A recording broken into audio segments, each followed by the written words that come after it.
Quelle a été la chose la plus dure quand tu as quitté le métier dont tu avais toujours rêvé? Depuis mes 10 ans, je voulais devenir capitaine de navire. J'étais obsédé. Je passais mes week-ends à bricoler des petites maquettes de bateaux dans le garage et je passais des heures à regarder les cargos traverser le port en imaginant que j'étais là haut sur le pont. À la fin du lycée, j'avais déjà tracé tout mon parcours. École maritime, navigation de fret, puis un poste sur une grande compagnie internationale. Il m'a fallu 8 ans pour y arriver. 8 ans de cours, de nuits à manœuvrer dans la tempête à 4 heures du matin, de repas de pâtes instantanés et de café bon marché. Mais le jour où la compagnie m'a appelé pour m'annoncer que j'étais pris, j'ai pleuré comme un gosse. J'y étais. Mon rêve devenait vrai. Le boulot était incroyable.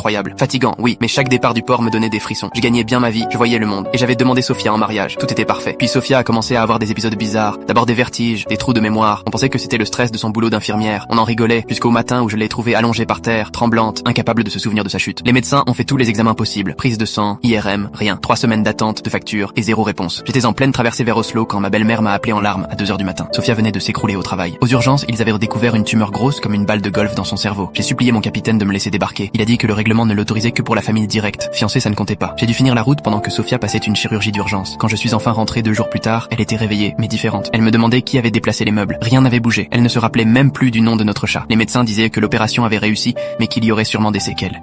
J'ai commencé à demander des changements d'horaire pour rester près d'elle. Au début, ma chef, Marianne, comprenait. Après quelques demandes, elle m'a pris à part.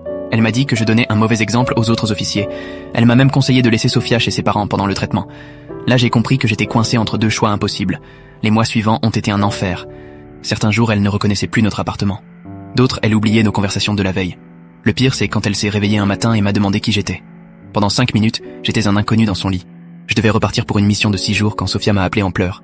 Elle était tombée dans l'escalier, saignait, incapable de se souvenir comment appeler les secours. Je l'ai guidée pas à pas depuis ma radio, à 12 000 mètres au-dessus de l'océan. Entendre sa panique et son souffle cassé, sans pouvoir rien faire, m'a brisé. À l'arrivée à Copenhague, j'ai appelé Marianne.